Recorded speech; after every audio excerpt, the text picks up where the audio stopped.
matter who you are, where you are, what your choices have been, and what karmic timelines and contracts you have journeyed, the light is calling for the reunification of all aspects of life in this realm now.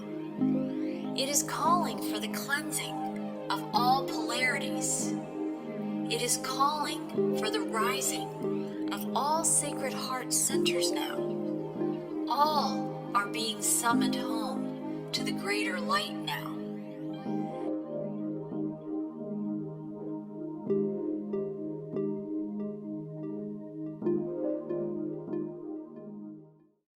Hi, and welcome to Whole Soul Mastery's Sounds of Circles Heart Sharing in the Round today.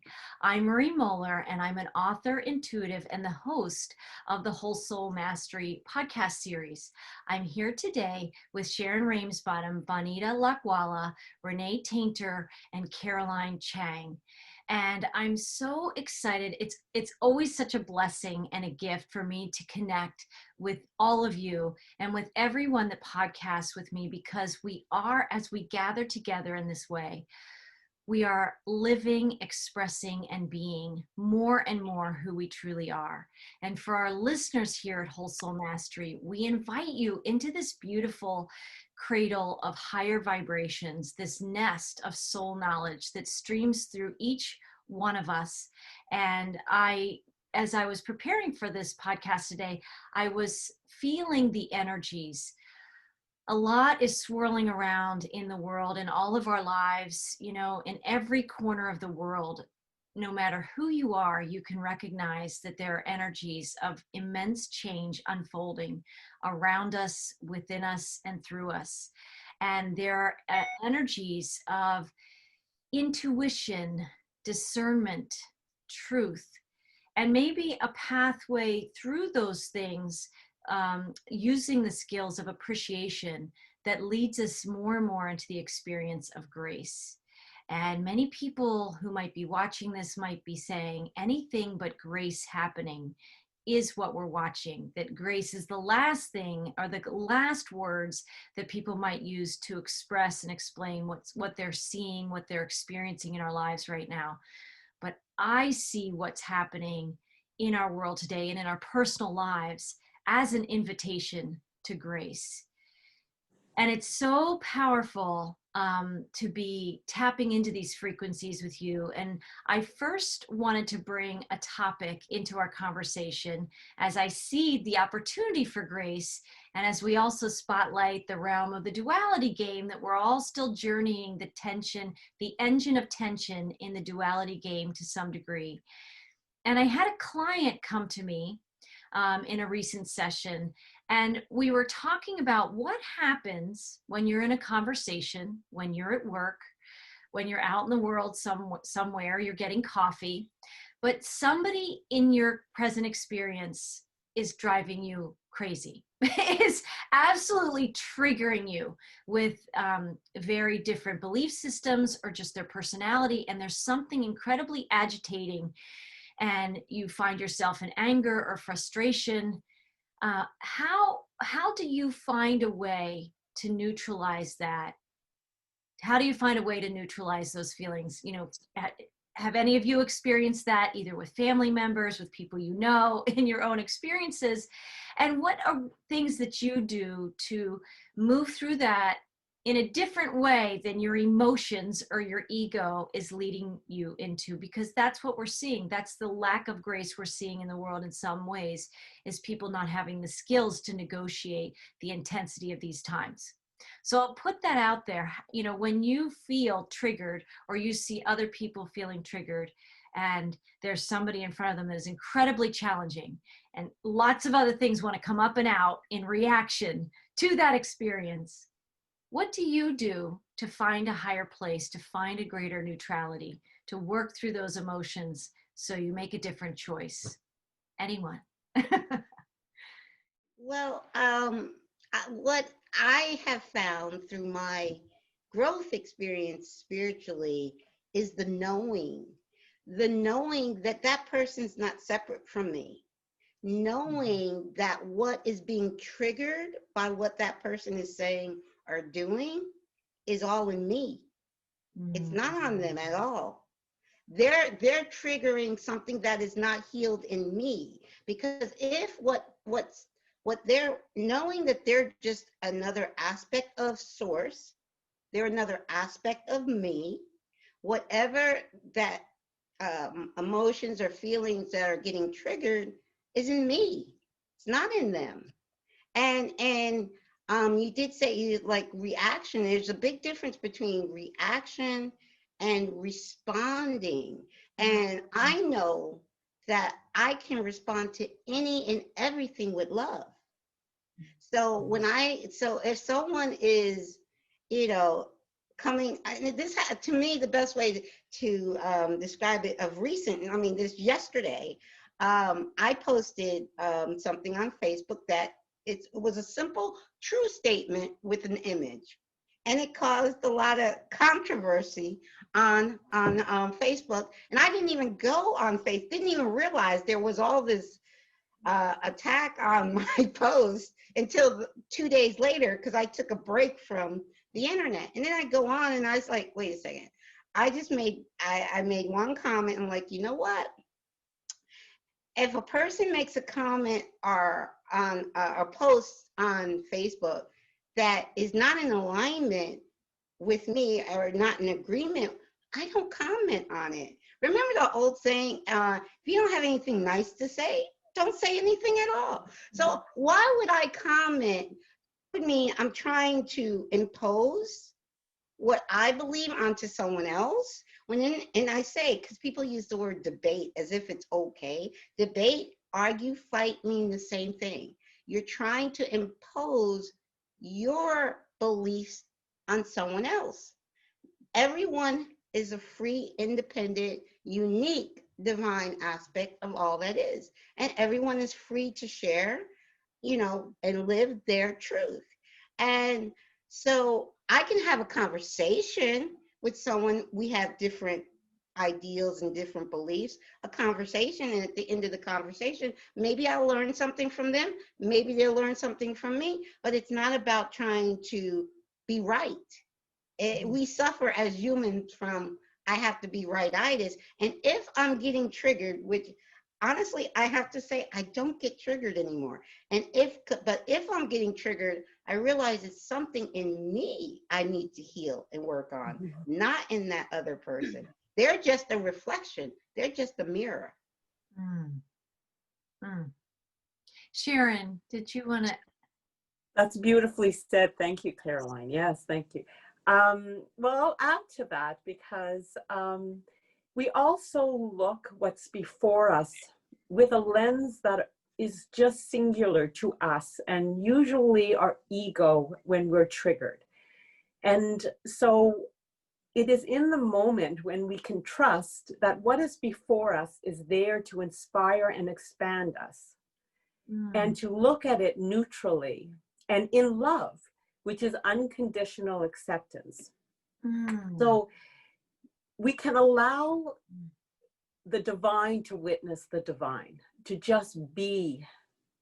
And then from there, we kind of, instead of react, we can respond. And for me, that comes from my heart. So when I filter an exchange through my heart instead of only through my mind, I are able to look at things in a more kinder and compassionate way. And I tend to, even if I am being triggered, I tend to respond. It might be, a little tentatively at first, but I'm not in judgment. I'm not in judgment. And that makes the difference. And we are given the opportunities to learn about ourselves, as Caroline says, through the divine that we meet. And so when somebody does trigger us, it is a divine opportunity to expand and to connect and possibly to share, because we're not separate. We are just one of the same. And so my heart is what really does help me with these instances. And when I do meet the circumstances or the person in love, unconditional acceptance, I find it easier, and they are always very appreciative of the exchange at the end. Yes.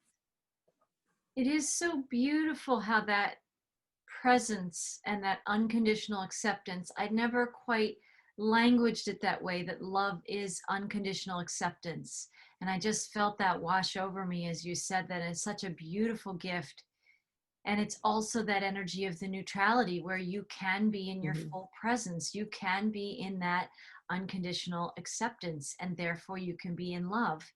And it may take us a few vibrational steps or breaths to get there, but it is amazing the outcome in those situations, how different it is than if we simply react versus responding, which is what you said, Caroline, so brilliantly.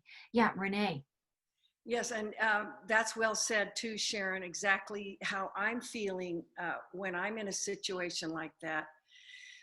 It is the acceptance and the allowing, because that comes from having your understanding in the big picture that I call it, which is the heart and the divine heart mindset.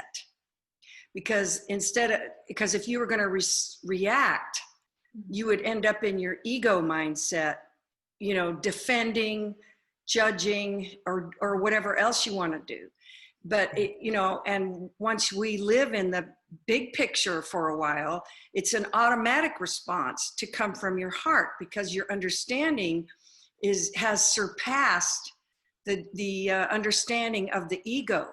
And so because you have love and compassion that is the companion to or it is the divine mindset, then it's easier for you to look at the other person with love and understanding, and that and so it's not going to evoke a reaction. When I was on the plane a lot, I was a flight attendant in my former life. I just started looking at people as, you know, strangers, our family we haven't met yet. And so when I would come in front of another person, I would go, that's where they are in their movie right now. This is where I am.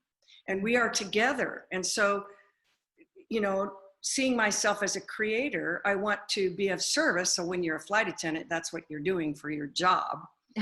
But it goes beyond that, because you can tell if somebody's hurting or whatever. And I've had some pretty heavy reactions of people on flights, and what we've shared already is that your willingness to approach that with love and acceptance and allowing really does change the energy of the situation. And so the person might be expecting you to go, oh yeah, you know, and you're not. You come at them with this love and understanding, and it basically disarms them. I've seen it happen over and over, and they're so surprised that they're getting a compassionate, how can I help you kind of thing, that because we're all, you know, in the ego mindset, everybody's reacting, and I call that the energy game. It never ends until you disengage. And that's what the people see. I started seeing it too. I was doing it and I'm going, why is this working? I don't get it. So I'd have to study it when I was on my layover, going, wow, let's do that again, whatever it was, you know. And so I think that's what our job is, as, you know, whatever you want to call us, light workers, you know, people who choose love. And when you carry that energy, you do impact what's going on around you, even if the other person doesn't know, you know, exactly what you're doing. And maybe you don't know, but you're being led by your heart, and you're just either backing off or stepping forward or offering this or just a hug or something. And so I hope that answers what my share is of that. Beautiful. that, because that is, for me, it's a first nature response. It's not second nature, it's first nature. When you're coming from your heart, and see everybody as one, and they're all your family. Why wouldn't you love everybody, even in the middle of them wanting to attack you and judge you? That's when you need to love them the most. And I also see that the divine love and light is flowing all around us, in us, through us, from us. And so the people who don't have that understanding of love and compassion right now are in the process of moving toward that. As a collective, we're doing that. That's my understanding. It's so beautiful. I just wanted to add to that, that in that unconditional acceptance, in that love vibration we're talking about that moves through the heart, in that place of presence and neutrality, when someone's attacking you, we tend to think, of course, the ego thinks, I have to get my fists up. I have to be in this defensive posture. But when we enter that place of unconditional acceptance, it doesn't even necessarily have to be of their behavior. It can just be unconditional acceptance of the experience unfolding right now. And in that place, that's where the backup comes in. That's where source energy flows through us, and we're not standing there alone. We've got like all the wealth of spirit moving through us to bring the grace to that situation. And I think that's also an important distinction, because a lot of people feel like, even with the concept of forgiveness, they feel like if they forgive, they're going to give their power away and let that person off the hook. But actually, in the energy of forgiveness, we're finding our way back to that neutrality, that unconditional acceptance, really for the experience of life that we're having, and these vessels that host our spiritual experiences. And when we can find that neutral place, that's where source can work its magic through us. And you know, it's a long road for many of us. We've all been in this journey ourselves, right? And experiencing this and reclaiming this and remembering this. But it's important to remember that it's not that you're saying it's okay that some of the things somebody might be saying to you or doing to you in any given moment, that necessarily we're saying that's a behavior that's fantastic and then we want more of. No, when you get to neutrality and you're not in resistance or anger or all that animation to it, source can bring the remedy. Spirit can bring the remedy through us, which is often a vibrational expression of us that we weren't thinking about it. Renee, you talk a lot about this. It's not like our ego minds had the solution to this. No, it's our spiritual nature. It's our first nature that has the answer for whatever that experience is requiring. And we just have to become willing and allowing it to move through us. And there is a special grace that happens, and our world is calling this out. You know, there are many people that right now might be listening to this and saying, yeah, well, I don't know about grace moving through me right now, right? In whatever situations they have going on. But even just being aware of the opportunity for grace to happen through you is a miraculous gift. And you might just see it show up in your life if you're willing to be the vessel of that. So I wanted to give you, Vanita, a moment to respond. I find that what Sharon mentioned about that acceptance is key for us. And recently I have been exploring, introspecting subjective reality. We spend so much of our attention on the outside, the objective, what's going on outside, and that person doing this and that happening there. It's always the objective. When we become subjective, we become aware that I am the doer, choosing my experiences. And as I choose my experiences based on what vibration I'm holding, the feeling state, as Sharon mentioned, the feeling state is a creative element that I want to feel wonderful. I want to feel delighted with life in general. I want to feel in gratitude. As we hold these feeling states, everything will show up to fit that in our lives. So even the people we knew who used to trigger us, suddenly they are so changed. Because we, as the subjective creator, put it out there. I want to experience this. Doesn't matter who shows up when, but I want to feel this feeling. And they come to match that. So there's no fighting the outside. There's no fighting what is already created. We are the alchemists. We choose to see things in brand new ways. Because in these times, there's going to be so many triggers because everyone is getting unpacked. Every human is getting unpacked. The animals are in a good place. Wildlife is in a good place. The humans are getting unpacked. Everybody is going through distress.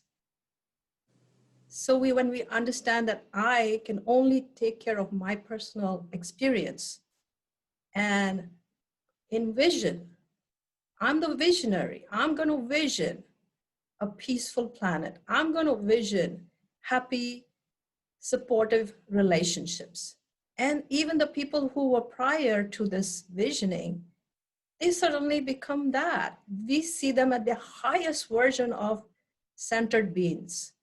And they see us that way too, because we are not golden all the time. We are not golden all the time. So I've been doing this subjective understanding, how do I conceive myself to be now after all this work of ascension? How do I see myself now? And then as I hold myself in this, either I'm balanced or not balanced, or centered or not centered, I know circumstances will show up to match that. Mm. So there's no blame game here. Nobody is doing anything to me. I choose to hold myself in this centered place. I choose to ruminate, meditate, gravitate towards peace. And that's, I say, that's me. And I chant it 1,000,000 times. 1,000,000 times. Everything happens through repetition. It's called mantra. I reseed my brain, my mind. I reseed it. My mind is the conjurer. It conjures. And I share it with others. They just join in. I don't have to go fix anything or anyone. In my personal life, I'm only feeling love come towards me. The triggers are gone. There's like no aggression. And I have walked a path that could be questioned by social standards, by family. I walk my path and they all love me. So obviously I'm holding some vibration that is lifting them. They recognize what I do. So I'm accepted, even though it may not be their way, but it works, it works. This is how we first become aware of tuning into ourselves and who am I? Where am I now? Never mind where I was yesterday, but who am I now? And how do I perceive myself? And we have to be very truthful with ourselves. We are not always wise. We are not always peaceful. We are not always, centered. We have to be aware. And then we do this practices, different awareness practices. It could be anything, any awareness practice. We need to have a day, some practice to start a day with, because there the intent gets set. I choose to be kind all the time today, no matter what. Kindness is very easy. Even if we say we don't want to be loving, we can be kind. Just be kind, in our tone, in our body language, and whatever we express. Loving kindness adds to that, but just being kind is enough. So that's how I find that triggers are no more, if they ever show up. I have so many tools now. It's beautiful to feel that we have that in that repertoire of skills, or that I call it the divine satchel of soul skills that we do have. And each one of us seeded that inside ourselves in our own ways, right? Because at some point in our life, we wanted a different way to respond, right? To what was showing up in our lives. And when we do embody more and more that energy, that willingness to live in unconditional acceptance, what happens is, you're right, it is reflected outside of us in the mirrors all around us, and it elevates them. But it does take these divine skills. It takes these soul skills and these intentions and putting them into practice, which means when you're triggered, you call them to you, right? It's like Excalibur, King Arthur and Excalibur. We call these to us in the moments we need them most. Or in Harry Potter, I think there's the fox, right? The phoenix that is only summoned at very special times in the 7 films, or in the 7 books. But it takes very special circumstances like extreme loyalty or extreme integrity or something like that. And it is summoned to bring the gift to whoever's summoning it. And I think that's us, is that we have this divine satchel of soul skills that some people listening to this might say, well, I have a couple of those, or I don't feel like I have any of those. So I need to learn more about what they're talking about. And that's where we are seeding this new language. We're inviting people into this language to have practices, to have, nature is just, number one, is one of the easiest, most accessible ways to, and even if you can't get outside in nature, or that's your perception right now because of COVID, just closing your eyes and spending 2 or 3 minutes being that visionary and invoking the energy of nature inside you. You can call the ocean to you even if you live in a desert, right? You can call the desert to you if you live by the ocean. We are powerful creator beings. And it is so amazing when we remember the grace that we have this energy inside us, and we can cultivate these skills at any time. And now is a perfect time on the planet, with the number of triggers and the number of things that are being unpacked inside all of us, to start really putting these insights and concepts. And for a lot of people who are somewhere in the journey, but they're not feeling peace and grace in copious amounts right now in their life, now is the time to practice that and call that into our experiences and to more fully embody that. So I want to go ahead. Did somebody else? I was just going to say quickly to say, remember that everything does start within us. So peace, we want to see peace in our world. But peace starts within us. So we're not going to reflect peace if there's not inner peace. When there's inner peace, the outer world is going to reflect, and everyone you meet is going to reflect that peace. So yes. It's so true. It is. And again, it begins within us, and which is why the power is in the presence, and the power is in the present moment inside us. That's where our true conscious creatorship begins, when we realize it's in every moment. Peace and grace are in every moment, just as reactionary creations are in every moment. And we get to choose. The power of choice is one of those soul skills, is one of the soul skills in the satchel that we're remembering now as individuals in a collective. Yeah, Renee. Yeah, so, and Sharon, you said something earlier about, and I think Vanita too, that when we're living in that bigger picture, your life is easier. And one of the things Spirit kept telling me when I was learning all this was, the bigger your picture, the easier your life. And so I see what on the planet, because when you see from the big picture, you're not seeing from the little picture. And so you see more, you feel more, you have insights that one event is way more than what it just looks like. And I think that the pressures and everything going on the planet right now are forcing people to go inside, because everything has changed. Everything has changed. And they're not in their daily lives stressing over people at work or whatever. I mean, there's still a lot of stresses and stuff, but that whole thing about being in lockdown forced everybody to go inside in ways they did not have the opportunity before the whole COVID shutdown.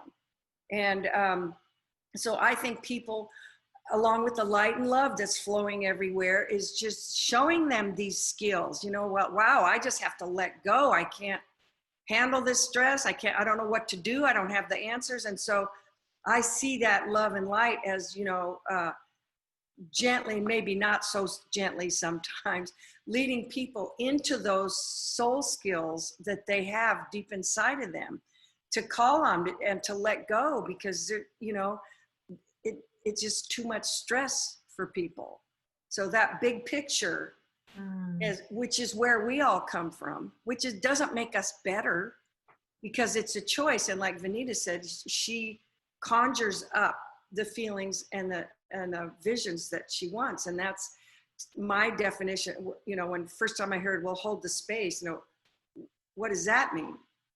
You know, and to an outsider that doesn't know what hold the space is, like, it could be like, are you nuts or what?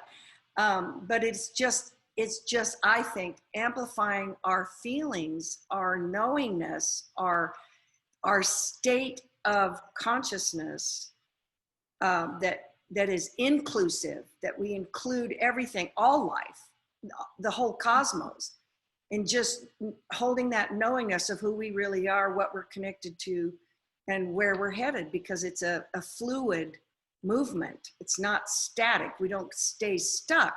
The you know, the reaction you had with a friend the other day is, it was in that moment. It's not in this moment. You know, and so we don't hold it. We don't keep holding it. You let it go. So Yeah, it's that bigger picture perspective, that aerial view, is aerial so view. powerful. And how we're able to call in our soul skills for backup to support us in those moments. And, you know, talking about the bigger picture reminds me of a film I just saw. It's streamable. It's called The Personal Guidance System. So PGS, the movie. And I'm going to be podcasting about that whole movie for our nonprofit soon with Whole Soul School and Foundation. But I wanted to seed it in this conversation when you said bigger picture. That movie about the personal guidance system is really all about uncovering and rediscovering our intuition.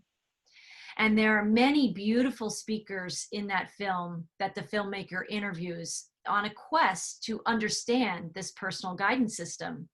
And one of those speakers, I will have to remember her name and include it in the description section of the podcast. I can't remember it right now, but she said this that I really took to heart. She says, all of the problems of this world begin with what we see with our two eyes. I see something that makes me angry, so I act out of anger, or I let the anger fester within me. Either way, damage. So the solution is we also have a third eye. And that third eye is what we call, Bonita, you might have to help me. It's the Agya chakra. It's Agya. Agya. It's spelled AJNA. Yeah, but it's pronounced Agya. Agya chakra. This energy center is what we call the third eye. It is the chakra of discrimination. And some people say it's the center of our intuition. And I think that's also what the Bindi mark is also inviting us into, is to, I never knew that. It's really to invite us into seeing with this third eye, which probably helps us, you know, access more of those soul skills versus being trapped perceiving through the lower picture. If we have the bigger picture, there's the smaller picture that our 3D physical eyes see, right? But the pineal gland, or our third eye, is what's seeing that bigger picture and allowing more of these skills to flow through us, these energies. Who wants to speak about how that felt, just that energy of the third eye, the pineal gland, and also sometimes when we're trapped in that smaller picture?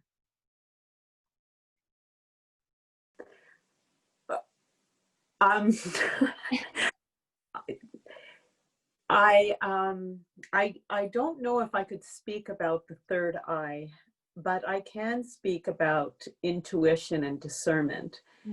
And I do believe that when we are balanced and coherent, and all of our systems are aligned, then the information that we're getting in the moment is being filtered through And we're able to truly discern what is really before us.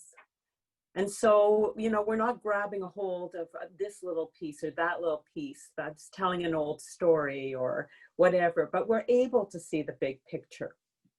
And we're able to see really what is presenting and where the opportunity is for us. And, you know, what comes to mind when I hear, you know, Renee was speaking, but all of your wisdom is, it all to me moves into trust, which is to trust that everything is unfolding, you know, beautifully and perfectly. And as Vanita said, you know, so much wisdom, Vanita, you shared with the subjective, and I learned so much. And just to understand that what you are seeing is for you, it's your world unfolding. You know, that, you know, Marie, Caroline, Renee are seeing something different because their worlds are unfolding. And even though we are one and we are all in this together, our experiences are just for our soul, our monad, to learn, to grow, to, you know, and to express through. And so the intuition is what guides us. It is, and again, it's not judgment or trying to figure things out or think our way through. It's a knowing that we have that, yes, you know, this is, you know, look closer, or, you know, back away a little bit, or, you know, ask questions or whatever, but it leads us. And it's when we are balanced and peaceful and in ease that we are the most intuitive. And of course, for me, it's filtering it through my heart. And then my mind, you know, moves into tandem with it, and my gut, and together in the moment, I'll be in my knowing. And if I'm not, I just, as I said before, allow and trust, you know, that everything is unfolding for me. So beautiful, Sharon. That's beautiful. I've been saying this for 6 months. I've been in a state of bliss, because once I got the knowing that now we are at the beginning of the mass awakening. And I say the beginning because we want it to be like overnight, you know. We just want the whole world to wake up, and to wake up tomorrow, and everybody's awake, and we're living the 5D reality, which is heaven on earth. We want to just wake up and it be, but things move slower in this realm. And it's not actually, it's exponentially faster, but it's still slower than if we were just in spirit right now. It happens instantaneously. But in the 3D, 4D realm that we're in, things take a little bit of time. So ever since I got the download from Spirit, March 21st, 2020, it is, you know, we are in the mass awakening. We are in it. We've been waiting for it. Now it's here. I've been every now moment knowing, regardless, now you guys know I don't watch the news, so I have no idea what the news is saying, but I know in every now moment, things are happening in perfect divine order and in perfect divine timing. So that's the bigger picture for me, knowing that it's all perfect. And I wake up every morning like, wow, it's perfect. It's all perfect. And I just start my day with that thought, and I just keep that now thought in every now moment, and just go with that flow of that perfect now. And that's a big picture that you live in. And because you have that knowing, there's that trust. And the trust, Sharon, that is a huge thing for me. Because for a long time, I was like in this wobbly space, and I kept hearing Spirit say, how deep is your trust? Oh, well, it's pretty deep, you know. Well, how deep is your trust? You know, day after day after day. Well, and after a while, it's maybe it's not as deep as okay, you try to tell me something here?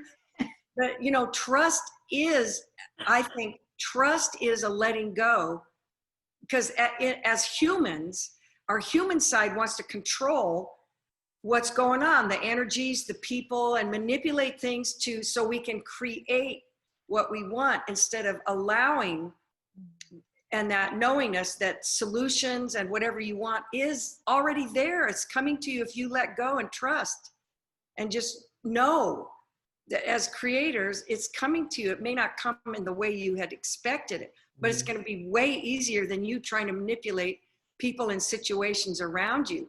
Like big stuff going on the planet. Like, what is one person? How are they going to impact one big giant thing? By staying in that energy of trust and love and the knowingness of who we are and what we are a part of. To me, that is huge, because then in that moment, you are not fighting it or resisting it or judging it or attacking it. You're putting your trust and love in the situation so that you become part of the solution, not part of the problem. And that, I mean, that's kind of how I see, like Vanita saying, she conjures up. So I don't want to react to the things going on around me, even though sometimes I go for a minute. But then, you know, you go back to that bigger picture that you created. Now, we had to create that in my experience, because I knew I was reacting with my ego left brain mindset. I had to start building a divine mindset by focusing, conjuring visions that I wanted and things that I wanted to experience. So we co-created the divine mindset that we live in, the heart, whatever it is. And like Vanita said, you pick the ones you want. What visions do you want? What feelings do you want? What do you want to see? And I honestly believe that a majority of the people on this planet are co-creating peace. They're tired. They're tired of fighting everything, fighting their own selves, fighting their neighbors, their family. They're tired.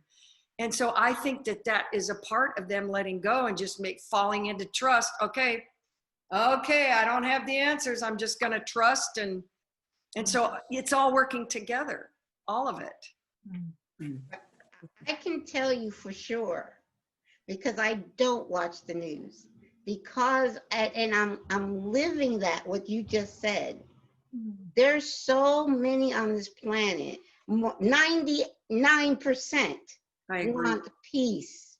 And we are creating it right now, because that's all I've been doing the past 2 weeks, is engaging in these peace movements online. And we're going to be meeting in person next weekend in DC. And it's so much, there's so many peaceful marches and rallies for freedom and peace going on all over the world, in the UK, in Germany, in Ireland, in Canada, in the United States. Every weekend for the next few weekends, I learned this from Dell, there's all these freedom rallies in almost all these little cities in the country. And you don't see that. If someone's just watching, I just gave a talk yesterday, and I had all pictures. I was showing all these pictures of all these peaceful gatherings all over the world that you don't see on the news. And someone told me, one of my neighbors told me, that the news is trying to equate peaceful protests with rioting. And we know that's not true. It's not true at all. We know that they're opposite ends of the spectrum, and the news does not want you to see that the world, the masses are waking up, and they're saying, we want peace, we want unity, we want freedom. 99% of us are doing that right now. That's right. I see that all the time. Yes, and also remember, you're not a part of God. You are all of God in a drop. Rumi's quote, you are not a drop in the ocean. You are the entire ocean in a drop. So each one of us is all of God in a drop. I know. It's mind-boggling. It's mind-boggling to come from a human ego perspective in three-dimensional to awakening and having these dawning awakenings of who you really are. It's, and you know, thank God it wasn't all ding, now you know who you are, because it's and I see that as a light, learning from Marie's work. The light is what's shining on what's going on and awakening the truth in you and showing you little by little by little, you know, and you get, for me, in my experience, I would have these revelations that were like, oh my goodness, but then the light is right there healing me and just saying, it's okay. So the whole, I mean, we're in this energy that is caring for all of us and showing all of us. So, you know, we don't have to be in control of anything. We just have to take care of and manage our own energy and our own visions and our own perceptions and our own responses. Because I think that the laws of the universe were made for us. You reap what you sow. You can't reap what I sow. As a man thinks, so he is. I can't think for you. You know, ask and you receive, knock and the door is open, like attracts like. And that's what I saw when Vanita was sharing. Her conjuring, what she conjures up, then it comes to her. And then that becomes her experience, because like attracts like. It works for good and it works for not so good.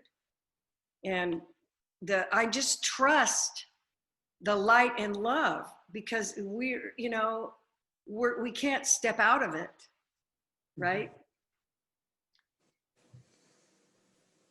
It is so true. And I'm still resonating when, Renee, you were talking about that bigger picture, you know, still that bigger picture. And as soon as you said that, I felt bigger oneness, because in the bigger picture, we're in that unconditional acceptance. We're in the oneness that we are. And when I always use this example in the frequency writer videos, but when we're only seeing this much of the picture, no wonder people can feel defensive or angry or triggered or restless, or whatever that tension is inside us that is so familiar to many of us. We've certainly lived that in many other lifetimes, and maybe earlier this lifetime, each and all of us.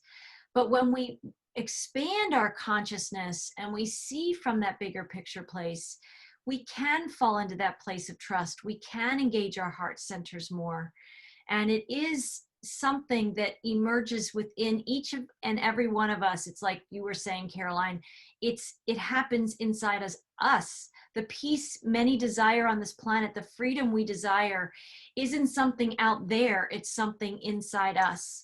And there is this expanding consciousness, this expanding third eye, this expanding heart energy, which is expanding and moving this grace. And when we can, if people listening can simply hear our voices, hear in our voices that we've lived a lot of what we're talking about, and we're messengers and fellow travelers in this journey to remember and reawaken the peace that's inside us.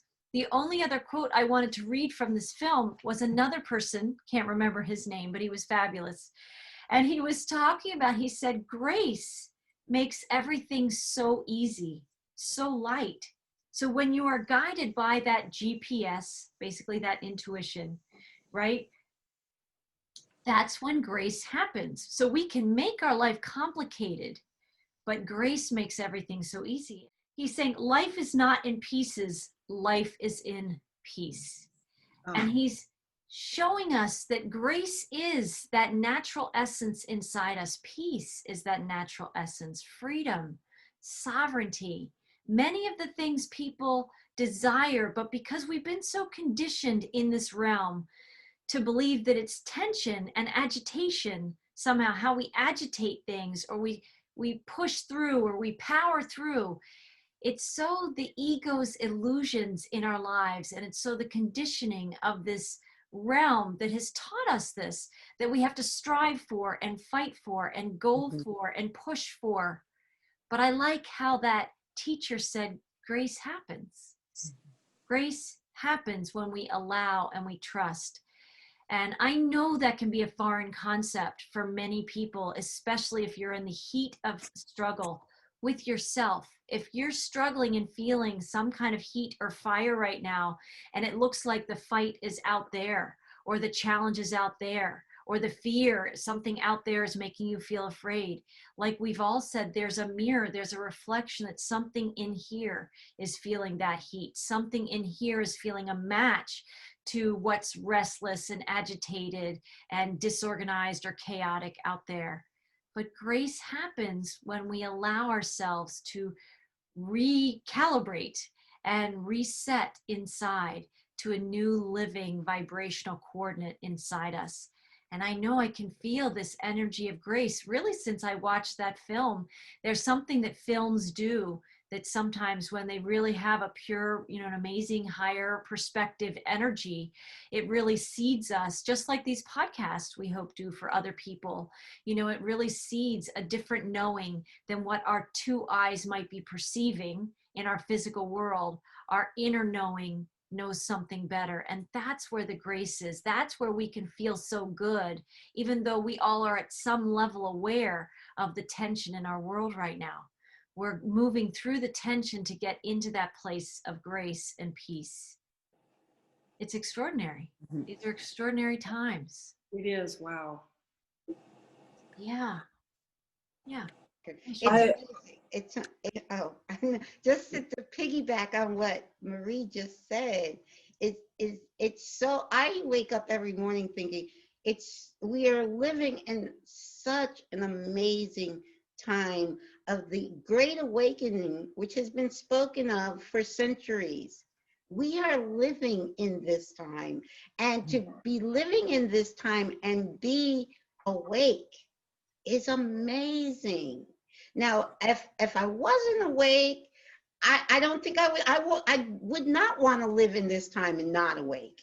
But I chose to be awake during this time, and I'm so thankful that my higher self, this was my soul plan, to be here in the midst of the awakening and be awake, which is amazing. And those that are just starting to wake up or very much asleep, I said nothing but love and light to them. There's no judgment, because each of us are living our soul plan, and we cannot judge another person's soul plan.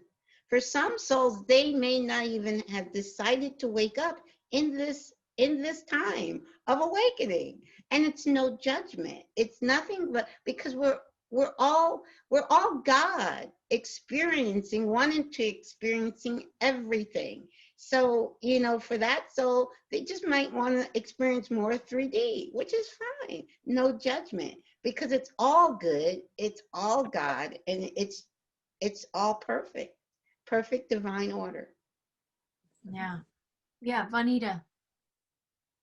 I liken this experience that we are going through computer systems.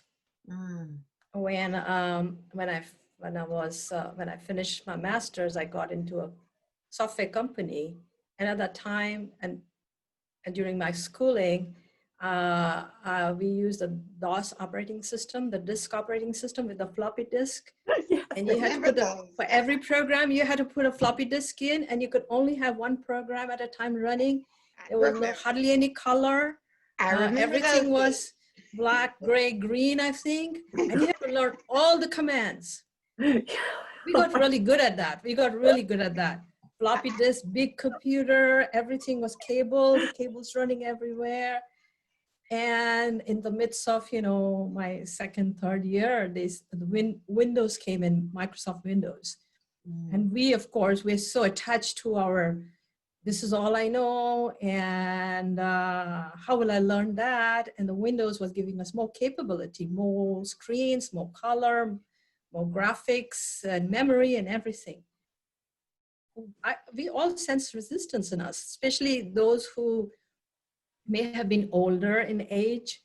Younger people just go with the flow, give them a gadget. A baby knows how to push the buttons. But the older we get, the less we want to shift. And it took us a while, and they told us, adapt or DIE, you know, I don't like to use that word, but it's going to be phased out. It's going to be phased out. They were legacy software that were running on the DOS operating system. Many large programs run by large institutions. They had to adapt too, because just knowing where we were heading, we had to know we're getting phased out. Wow. This is what's happening to us now.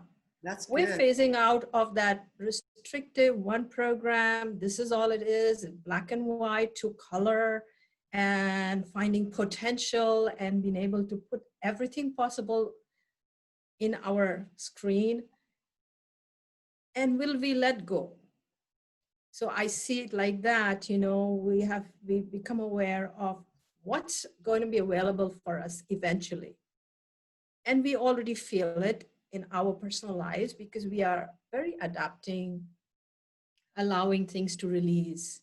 We're not allowing the outside to release. It's the inner resistance to what is showing up, our resistance to what's showing up. And in that transition, we are brought into this gifted areas that we would never have come to if we had held on to. The amazing support that shows up, the amazing abundance that shows up, and ease. So more than peace now, I think, is the word ease is more important, because if we are easeful within ourselves, then we are peaceful. See why people are not peaceful? Because they're not easeful. Ease is a word we use in Hindi known as sukha. Sukh is a different word than just, you know, just ease in a situation. Sukha means you're always feeling content within yourself. Sukh. And this ease brings that balance, and that ease brings that peace with outside world. Unless we're easeful, we can't really say, I'm going to be peaceful with this person or that circumstance or that country. Or, you know, we're battling countries for no reason. We're like, okay, my view, your view, cultures, it's the ease one feels, and then we become accepting. That acceptance is so key. Ease within, acceptance comes easy. So this understanding that we're phasing out, we're really phasing out. It's been phased out. It's in our face. We're not going to get that DOS operating system back. People, it's going to be all multi-windows, color, music, absolute bells, jingles. Let's embrace it. So the phase, it's in our face, phasing out in our face. And we just have to understand that now we become that co-creator. I want to create in that realm. Yes. Because this is phasing out or phased out. For many of us, it's phased out. In that realm, I want to create. And my potential just continues to grow as I see it that way. So we start to envision, as we are the visionary, each person, human, is a visionary. The third eye is about the clarity of vision with which we project out there, because the filters fall away with the pineal gland decalcifies. We do the inner work through all the chakras. We can't just decalcify that. Our lower chakras have to be balanced first, because that's where the sludge is. Right. And there we clear where we feel the root chakra is where the most imbalance is in the humans, which is the insecurity that is being propagated by the outer world. You're insecure, feel fear, you'll get sick, you'll die, and all these words are thrown all around. That lower chakra brought into balance. The second chakra brought in balance. The power structure in the navel center. The heart opens. The heart cannot open if the lower chakras are weakened. And the heart opens where we embrace everything. We have arms out. Let's hug. No social distancing here. I'm a hugger. I love to hug people. So watch out. And then the throat chakra is able to express, this is how I see it. This is my understanding. I'm going to express it this way. And then with that power comes a clarity on the third eye. I'm the projector. The projector comes through the pineal gland. The light shines bright, filters, intent, whatever we are intending for ourselves and the world, because this power is not to be kept for ourselves. we have to share it. Mm. We have to share it. So we become in service to serve love. Before I used to serve the light all the time, but love and light are one. We have to use. So who do you serve? Serve love. And that love is our own self, the substance we are made from. We serve that. So the third eye in that way is a projector. And then we are now training our senses of what we will allow ourselves to be impressed with, because everything that comes in through the senses impresses into our consciousness, becomes our seed atoms, you could say, or seed scripting. And anything in our consciousness eventually gets expressed. There is no unexpressed consciousness. So if you're holding it, it's showing up in a scenario.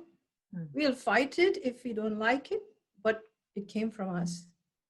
Right now, all who are considered light workers or serving the light and love have this service or goal, one could say. We are given so many adamantine crystals, prana. And how we'll use it is up to us. We may bring the old stories and fix this and repair that. But we are the alchemists. So we say we're going to turn this whole paradigm inside out, upside down. Yes. And that's how we use power, seeing potential and enjoy always. We have to enjoy the process.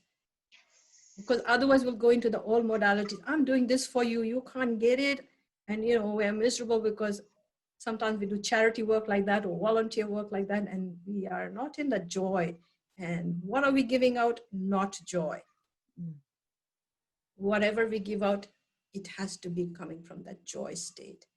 And whether we are sitting quietly in meditation or whether we are physically doing it, we want to be aware that what we are emanating is coming from that place. This is how my personal world is like this now. So much ease, and I see love flowing, the energy exchange taking place between me and all who are in my personal sphere it can be seen. And not only me and them, but I see the others playing amongst themselves that way. So the friction is gone. See how beautiful that's how we are visioning. And I've been reading Neville Goddard's books. Amazing. Yeah. There is that when we want to change an experience with another, we don't go and try to fix them. In our awareness, we let go the problem for the moment and envision how we want to experience them the next time we interact. We hold the vision of how we want to interact with, maybe if we have to interact with them again, how would we want to have the interaction? So we change the whole thing, how we are holding them in our inner eye or understanding of how they always act is holding them in that place. We change the character script ourselves from inside. We're the director. We change it. And I'm telling you, I feel so blessed because that's just my experience. I play with it often. Everybody can do that. Until we change our view of them, their character will continue to play that role that we are holding them to. And they will react, and then we will probably react back. Only we can do it. So those who have been given the light are given more power, and we have to have more responsibility in what we create. More power, more responsibility, more accountability. Then we can say, yes, I'm creating this world of peace, Yes. It's very, very true, Vanita. I always say this is a dream, a play, a movie of our own creation. Yes. We are the actors. All of the actors. We are all of the actors. We're the directors. We're the screenplay writers. We're everything. And people show up to us with the script we wrote for them. And we just as easily, we could like, okay, script change. Okay, now this person is going to be nice. Okay, seriously, we have that power because we wrote the scripts for them. And so, yes, we can change. Okay, I want to change that character right now. We have that power. Yes. Exactly. Yes. Exactly. Sharon, did you want to say something? I Yes. just, so much beautiful wisdom. Thank you so much. And I was going to, Vanita had beautifully brought in ease and so much more, but ease is what I had wanted to mention. And it's in reference to God's grace. And grace has been something that has been coming through a lot for me. It's something that I didn't fully understand. And in the last, 6 months or so, it seems to be what God is wanting us to understand, which is his gift to us is ease. We do not have to struggle. There is no conflict. There is no fight. There is no separation, just oneness. And so that ease of being and is God's grace to us. It's the gift, it's our blessing, it's our inheritance. It is who we are. And we are meant to receive it and be it. And so that I just wanted to add that is God's gift to us. And Vanita, when you were talking about holding the vision for someone, it's something that I have been doing, and it is truly a beautiful definition of blessing. That is what blessing is when somebody is having a difficult time, to be able to hold that vision of them strong and free and, in their knowing and power and well-being. And that's a blessing. And so that is us in God's grace. So that is where the ease just is, that beautiful letting go, surrendering, trusting, allowing, accepting, and then joyfully being who we are. And so, yeah, thank you. It's so, all of that, what you just summarized, Sharon, for this podcast today is so beautiful. And that grace and ease is us. And there was also this theme and thread that emerged through our conversations today about the power is within us. And the power of choice is within us. And that bigger picture and that bigger oneness is within us. And there is not something we have to necessarily even become. We have to simply let go, phase out, as Vanita described, right? We need to allow the phasing out of all that is not us, and that is us will be left shining, standing as it always eternally was, right? And I think that's the most exquisite thing. But, there can be people who believe in the wrestling.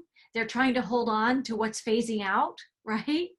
And they will just find that it will just naturally fall away. It is falling away now. And if we can be a voice or voices of comfort in that process for people, each one of us, I know in our own ways, has experienced the letting go of some parts of us that we thought were vital, that we thought were really important. I think of the night, my partner, Lacey, worked in the prison system for many years, and she had a night book that she worked with them. And they used that book. I don't know, it might be like 90 pages long. It's a very tiny book, but it's powerful. And it was all about this knight who wore his armor, and that had become his identity on every level of his being. And then he wore that armor so much that his wife was saying, I don't even recognize you anymore. You never even take your armor off anymore, because he'd so embodied the armor. And then when he went to take it off, it's all rusted shut. He can't get it off. And so he has to go through this process that is oiling himself from the inside out, which is allowing that true self to emerge. And as he takes those steps to remember who he really is, the armor actually magically alchemizes and melts away. And that's us. Like, we are in this process of losing the armor and the defenses and all the tensions and the overwhelm and things that we thought defined us. That's not who we are. And really, we've been inside that night suit, or, you know, all the identities and labels that we've carried all this time. And that's the part of us that is emerging in our own form of that nakedness as that shining light, again, pristine in its original form, untainted in any way by this entire 26,000 year cycle. We're all right here, right now inside us. And when we gather for these podcasts, I just want to tell our listeners that we have so much joy in coming together, because we come together as those shining lights who have released a lot of that baggage, a lot of that armor. And we stand here and we sit here and we speak to you through this open-hearted place inside us, which is the grace and ease that has always been within, the power that's always been within. Yes, Renee, please.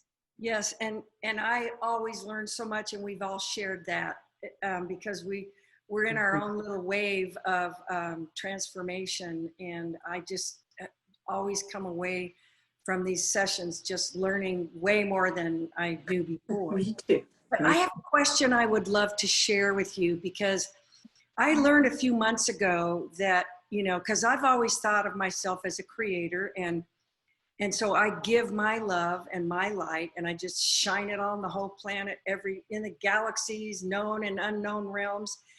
But someone recently said to me, you can't just use your own energy. You have to summon it from God. And I'm still trying to get clarity on that, because I thought, well, if I'm a creator and I'm made in God's image and, you know, it's mine to channel, I would love to hear from you how you think about that, because. Yeah, Caroline, you go first. Yeah. I'll jump in. See, for me, I feel like one of the biggest misconceptions with traditional religion is they separate you from God. Yes. There is no separation. Did you miss it when I say you are God in a drop? You are all, not a piece of God, not just his fingertip. You are all of God in a drop. And that's where I found when I had my awakening, that was the biggest knowing that was true. Because from childhood, I was sent to Catholic school. I went to different churches, and they always separated me from God. And as a child, that never resonated with me. So when I had my awakening and realized I am not separate from God. God and I, Jesus said, I and my Father are one. He was not just talking about him. Right. Okay, you are one with God. So you don't have to summon the energy. It's only one energy. Science has proven this. It's only one energy in the whole universe. And that energy is vibrating at different frequencies, but it's all the same energy. So there's no separation. You are God, and that energy is one. And I was thinking that, but then I thought, oh, well, I don't want to do it wrong. Well, and I was going through like low energy and going through lots of changes and stuff in my life. And I was in that space of, you know, not really trusting or having the confidence that I needed. And so I thought, you know, I'm going to ask these ladies, and I would love to hear from each of you, because I was doing that. The drop in the ocean in a drop. Jesus said, I and the Father are one, you and I are one, we're one, everybody's one. It's, you know, and so. Sure. Yes, I would just, so how I see it is that I am of God. I am God in expression, and I'm a conduit of God's grace, of his energy, of her energy, and love and light. And so it's not mine, it's ours, you know. So as you shine, you are shining our light, you know, God's light. And so when you send your own energy, and this is maybe something that this person was talking to about, especially from what I gather from what people have told me with healing, is that it can feel depleting, because you feel like you are limited. You know, there's a sort of, and for some people, they, at the end of their, you know, energy work, sending healing or light or love, they feel depleted. But if you open yourself up as a conduit, so the intention is to be source energy, a vessel of source energy, then the intention you are sending is limitless, and it is filling you up. And so the whole cycle is receiving and sharing, receiving and sharing. So you do not then feel depleted. And so that's how I envision. So everything, wisdom, love, healing, anything that I am an expression of is coming from source through me to receive and to share. And that's our oneness. It's because it's all the same. So that was my understanding. Beautiful. Thank you, Sharon. Go ahead, Vanita. When I was teaching my yoga classes, there were people who did not like the word God. And I would rarely use the word Shiva because I'm in the US, they may not, you know, jive with that too. So I kept away from most of these terminologies because there are many who have been part of a religion and then walked away from it. So they just don't want, somehow got turned off. And personally, I don't really feel too strongly about that word either way, because it's a common word to use across the spectrum around the world. We use it. As a yoga practitioner, we tend to use the word consciousness more. The field of consciousness that we all are, all of creation is. All of creation is a field of consciousness. It is alive and we are part of it. It flows through us and we flow in it. So the way I see using that field is through the breath. The reason why we focus so much on the breath is that we do have a physical vessel. It needs this higher wisdom and power. It comes through, of course, the foods we eat, but also if you want higher beyond the physical, that's how we draw it into this physicality, into our body. And we have what are called those energy centers called chakras. We get them cleaned and balanced first and then activated, because we want to move from a balanced state. So understanding that consciousness is flowing through each and every thing that we are observing, that oneness is playing there. The trees are in it, the animals are in it, the birds are, the air, the wind, all the elements that we know in a human understanding, because I'm trying to understand the human condition. How does a human activate? We are beings. So if we focus more on the word being, who is a human, now we come from a different perception. So we say, I'm a human being, versus saying, I'm a being who is human, playing a human. Now I will start looking at the human conditioning and becoming aware, where do I feel expansive and where I feel contracted or constricted. Whenever we are feeling constricted, it's a human concept. When we're feeling expansive, we are the divine that we are. So understanding whenever we get tightened up or uneasy is the word, then we are in the human conditioning. It's a concept. We built so many concepts of how we have to behave and act and even be. All our doings are based on that. But imagine that our concepts do not have any significance to a bird flying in the sky. Nothing. It's all human concept. My dog doesn't understand what our human, we are just training it to be like us. You know, but it's all human concept. If nature behaves according to universal law,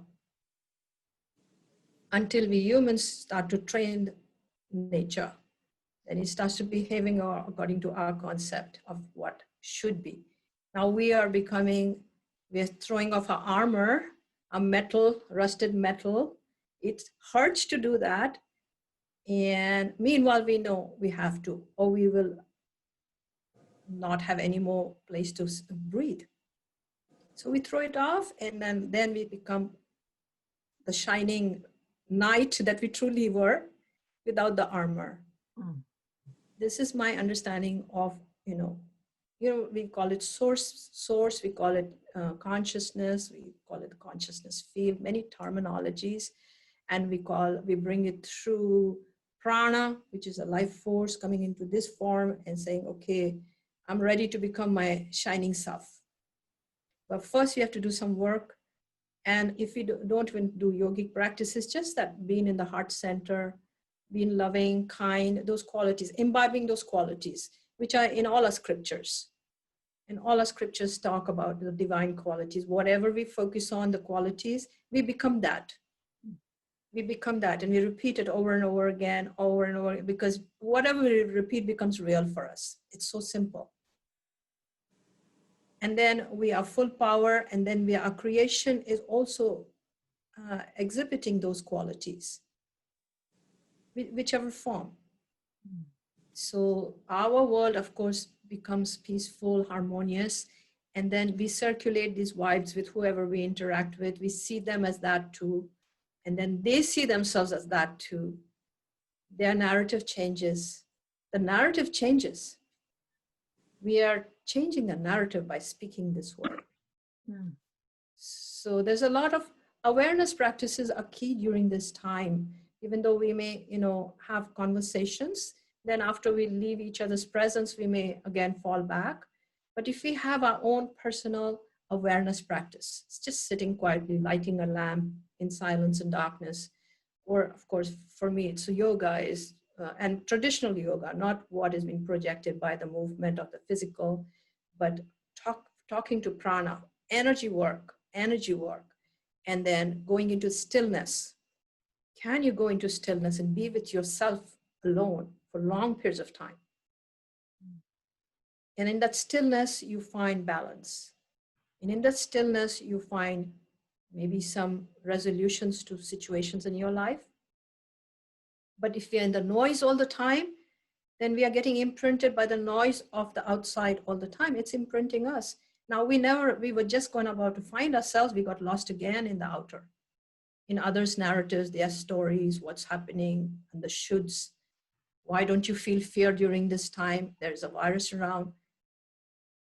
There is whatever is there. But we don't have to drop into that modality. We look for as soon as we see a problem, first of all, we accept it's there. And then we let it go and start looking for best way to resolve anything. There are opportunities. Then we talk to an expert, like you asked Carolyn about the computer thing. We have skills, people with skills all over. We ask, do you know this? Do you know that? And, we help each other. So resolution, resolution comes in. Oh, that's. And now we are just, this new paradigm is revealed before us. And we say, where did that old story go? Where did the DOS operating system go? It's gone. There's this new. How many of us talk about the DOS operating system? I don't. We just laugh at it. We don't even have CDs anymore. We are on this wireless, and now telepathically, we are also going to be starting communicating. We won't need this device anymore. This is where we're heading. This is knowing that this is that super conscious self that is within us, capable. Only we have to claim it. Mm. We have to claim it. Each one has that special key. When am I ready to claim it? Mm. And once we claim it, then we are in service to love and light. Because the service to self is over. This is service to others. The we comes in, the my story goes away, the our story comes in, and we are now, looking in each other's eyes, and we find ourselves. Mm. So beautiful. Thank There you. is no other than the battle is over. Mm. That's wonderful. That's beautiful. I appreciate all of your input. Just needed my village for a few minutes.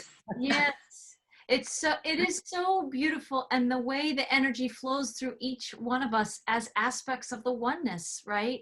We are expressors of this living energy. And I just want to say, like you said, Vanita, to your question, Renee, is that we are in these bridge times. We are bridging consciousness to that super consciousness, that field of the infinite oneness that we are.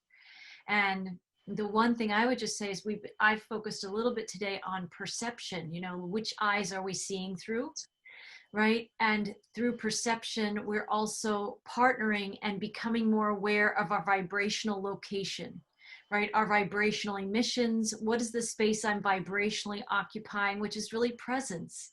It takes us back into that space of presence. And if we're in this bridge time between a 3D world and a 5D world, just as a language, a world that's, phasing out and a world that's moving in through us, there are people, like you said, Sharon, who do become depleted because their giving and sending of light can be from a vibrational place they're occupying in a 3D perspective, in a finite world of energy, right? 3D is a very finite world. There's finite resources, finite wealth, finite gifts, there's limits. And we're moving into this world of the infinite that is the organic divine design. And so if I would say maybe your 2 feet, if your vibrational feet are in that space of being that coherent conduit, we are connected to the infinite in this toroidal, infinite, always renewable, always eternal energy that's flowing, that's all of us. If our 2 feet are in the 3D world and we're feeling love vibrations, but we're very much coming from a place of there's a finite system and I can get depleted and I run out and I'm responsible for the way other people are living when I'm sending them this energy, that's where we can get caught in the trap of, the light workers that many of us are, feeling like we're projecting and emitting this light frequency, when in fact, somehow in our belief systems or in those lower chakras that Vanita talks about that are tangled up or carrying the density, we can be taking on responsibility that isn't ours. And then we're not acting as a conduit. We're just a projector without the energy fully flowing through us. Right? And it's important to make that distinction. So I think it's important. The guides have spotlighted in some of the transmissions about our cosmic coordinates. What's your vibrational coordinate? Where are you? Are you in joy, peace, and ease, and in that renewable frequency of energy? Or are we in a place where we're trying to save an old world or people living in the old stories and project our beautiful light to them? And then also feeling over time just depleted in that old system. There's not enough light, just like the DOS. If we all want to send energy right now in this podcast to the old DOS systems to try and resurrect them, that's not going to happen. It's not coming back. Because the time and the energy for that has passed. But source's energy and creation's energy is infinite and it's always expanding. And when we're riding the wave of that expansive toroidal energy, we're always going to be breathing divine prana into what is emerging and unfolding as creation. When we're trying to save an old story or put out the fires of an old story, I do believe it can get depleting for people. And so it's important to know your vibrational and cosmic coordinates inside yourself. And if you can be that beautiful conduit that's just willing to access that divine, free-flowing energy, we enter that space of presence, grace, peace, and ease. And that's where, beautiful. yeah, Beautiful. yeah. Yeah, beautiful. Yes, Vanita. So today is the equinox. It's equal day, equal night, approximately around the whole planet. It's a day of inner outer balance. And I am have been guided to understand that this is the bridge between the old and the 3 months to come, where we start to put our perceptions, our visions into place for 2021. So we remove our vision from what was to what will show up in 2021. We, as the architects of the new, holding these new qualities and direction that is within us. We're not trying to tell anyone else. It's just for ourselves that this is how I'm going to experience my life from here on, not the world, my life. And so these 3 months are going to be catalyst months, of course, where we put the specifications. You know, I've written computer programs. We start off with nothing, just operating system and a software. And then we write specs, specifications. What are the items we want to see in the screen, this, that, how do you want to format it, this, that, whatever. The specifications are a vision. And based on that, how clear we are on the functionality of it, who's the audience, who will receive it, what's the benefit, we create this. It's the blueprint, in other words. So since we know that this is happening, we start putting this specifications together. First, it's a simple form, then it can become more complex. But the base qualities can be the divine qualities. These are the aspects I want to see. And then we can be more specific for personal something. You know, I didn't experience that in my prior world. Now I want to experience this now. So we start to design this on paper, as many sheets we want, and eventually, and the more we do this, it starts to become real. And then 2021 shows up. We have already arrived there because we had that outcome already present. The outpicturing is already there, and how it gets there, you know, it's up to us. But we start to design it. Today's day is that bridging area. Okay, start with this new, start designing the new. Let the focus be removed from the old. And if we are amongst people who are still focused that way, we're still in total acceptance of it. Total acceptance, because each one is an inspiration to another. So we just do our work and then see what shows up for another. We are only bringing in beneficial energies, harmony. And then we will eventually experience it for ourselves too. So this is a very special day, a day of actually still point, Yes. meditating when you can, spend a good half hour at least with yourself on this day. See the planet balanced. Unless we see the planet balanced, we'll only be maybe speaking about the conflicts. See the planet balanced, the whole planet balanced. And then from that, the beings balanced. Focus on balance. Balance means alignment. It means being in tune with cosmic energy. Balance and alignment work together. Our chakras up the spine, aligned to cosmic. The streams of light can flow in and reinvent us so that we can feel our divine nature physically. Our healing takes place there. And we're also going to find that life becomes balanced. Beautiful. I, I just wanted to say it was this time last year, around September, and I don't know if it was you, Marie, where I first heard, might have been, where I first heard the term this time of the year last year, around the equinox. 2020 was going to be the year of clear vision. Mm. I kept hearing that over and over again from many different channels, and Spirit said I was very much in alignment with that statement. 2020 is going to be the year of clear vision. So I was sharing that on my show for the last quarter of last year, and I didn't know how it was going to show up. I just knew that 2020 was a special year, and it was going to be the year of clear vision, and it totally has been. So much has been revealed this year, whether people are saying it or not. A lot has been revealed, and I believe we still have 3 months left in the year, and I believe more will be revealed. This is a revealing year for us to open our eyes. But now I've gotten the theme. See, Spirit gives me the theme for the following year, and the theme that I've gotten for 2021 is 2021 is going to be the year of unity.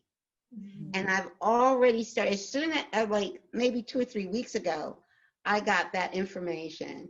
2020 is going to be the year of unity. And just like days after I got that information, I was invited to speak at all these unity gatherings. So it's like, wow, that was fast. And it's not 2021 yet, you know? So I'm like, yeah. So I clearly see 2021 is going to be the year of unity. And see, all I do is get the theme and let it just see how it plays out. But I'm loving that theme. Yes. It is beautiful. And you are already, 2021 is here for you already. Yes. In that projecting, in that inner visioning, in that conscious creatorship, and allowing the flow to move through you to template that. Yes. And I want to thank all of you for being with me on this equinox day and anchoring the blessings of balance, coherence, allowance, acceptance, unity, consciousness, all of it, accepting all that is as it is, and moving into that portal of that greater unity consciousness. So I want to thank all of you. I want to thank all of our listeners who join us in these amazing conversations and really visits that we all have together in the oneness. It doesn't matter when this was recorded. Somebody could find this 3 years from now, and it's still relevant because it's anchoring frequencies in the unity consciousness that we are, and remembering ourselves in that bigger picture of oneness. That is who we are. And so I thank everybody joining us. I send you blessings. We all send equinox blessings to all. And until next time, namaste. Blessings. Namaste. Namaste. Thank you. Thank you. Namaste. Yes. Awesome.